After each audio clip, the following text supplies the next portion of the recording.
There's a moment right before someone starts chasing you, and almost nobody notices it happening, but I want you to notice it today because once you see this, you can't unsee it. It's the exact second someone stops feeling certain about you. Watch any group of friends, any office, any family, and you'll find one person everyone somehow orbits around. Not because they talk the most or try the hardest, but because they're the hardest to fully read, and that unpredictability is doing something to everyone's brain without them even realizing it. Here's the first thing nobody tells you. Chasing isn't about being wanted, it's about being uncertain. Your brain is a prediction machine. It's constantly trying to guess what happens next, and when it can't predict something, it doesn't relax, it fixates. That's why a text that comes back in 3 hours creates more curiosity than one that comes back in 3 seconds. Not because the person is playing games, but because the gap itself creates tension. And tension is what pulls attention. Psychologists call this intermittent reinforcement, and it's the same mechanism that makes slot machines addictive. Not because you win every time, but because you never know when you will. So you keep pulling the lever. People do the exact same thing with attention, except the lever is your phone, and the machine is a person who isn't fully available. Now here's where it gets interesting, because most people think the answer is to withdraw completely, to go cold, to play hard, to get in some obvious calculated way, and that's exactly why it backfires for them. Because people can smell strategy from a mile away, and the second someone senses you're performing distance, the spell breaks instantly. The real skill isn't distance, it's presence without dependence, being fully in the room but never needing the room to validate you. And that difference is invisible on the surface but massive underneath. Let's talk about something the military actually studies, called the scarcity principle in negotiation training. Hostage negotiators are taught that the party who appears to need the deal least almost always ends up with the leverage, not because they're powerful, but because desperation has a smell and calm has a gravity. Watch how a skilled negotiator never rushes to fill silence. Most people, the second a conversation goes quiet, panic and start talking just to escape the discomfort, and that single habit destroys more attraction and more respect than almost anything else, because filling silence signals anxiety, and anxiety signals low status, whether you're negotiating a hostage release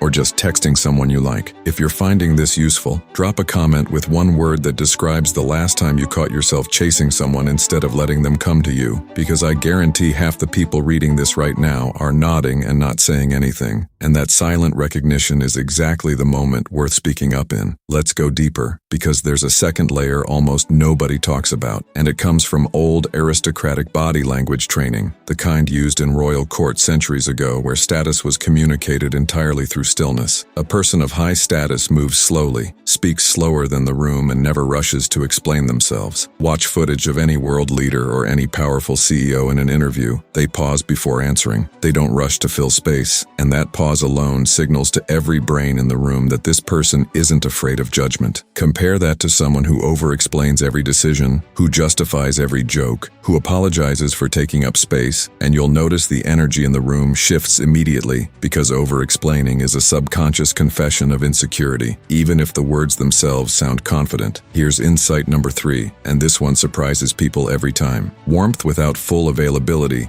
creates far more attraction than coldness ever will. A lot of people think being mysterious means being distant or rude, but the people who actually make others chase them are usually incredibly warm in the moment, fully present, genuinely engaged, but they don't offer themselves constantly. They give attention in bursts, not a steady stream, and that inconsistency, that natural ebb and flow, is what keeps the nervous system engaged, because full availability signals nothing left to discover, and nothing left to discover kills curiosity instantly. Let's bring in a historical example, because history is full of this exact pattern. Cleopatra didn't win over Rome's most powerful men through beauty alone. Historical accounts describe how she orchestrated entrances, timed her appearances, and made her presence something people had to wait for, and that waiting created value that beauty alone never could. The lesson isn't about theatrics, it's about understanding that access is currency, and the moment you make yourself infinitely accessible, the currency loses its value, the same way any resource loses value the moment it becomes unlimited. Now here's insight number 4, and this is one most self-help content completely ignores. Chasing isn't triggered by how much someone likes you, it's triggered by how much they're unsure if you like them back. This is called approach avoidance conflict in psychology, the push and pull of wanting closeness